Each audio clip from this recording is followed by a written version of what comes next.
Financial market and financial instruments are always a popular course. In that we study that what is the mechanism of the financial market, what is a financial market, what is over-the-counter markets, what is alternative investment markets, and what are their mechanism, how we regulate that markets, what are the control factors, what are the basics that from a regulator perspective we have to go into, what is capitalization policy,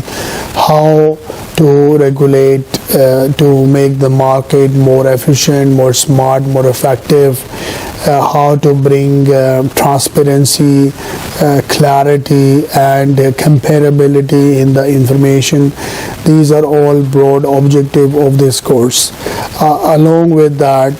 we will learn that what is derivative, what is future forward swap, what is interest swap, what is currency swap, what is a loan swap. We will discuss a lot of kind of warrants, options, instruments, securitization, and we will see the structured finance, non-structured finance, guaranteed, non-guaranteed, lien, without lien, market and credit risk models. We will see credit risk is really important to understand and to handle, because in any case economy will move, because if we are unable to handle or forecast an accurate credit risk, then we will see the market risk, regulation of banks, securities of markets and derivatives, and of course we will see that what are the crises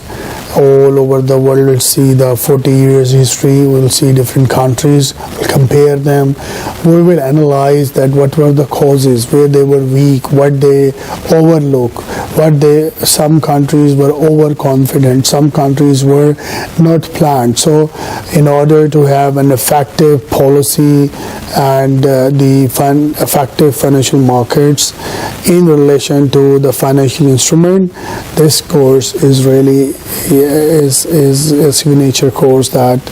most of the regulators choose for.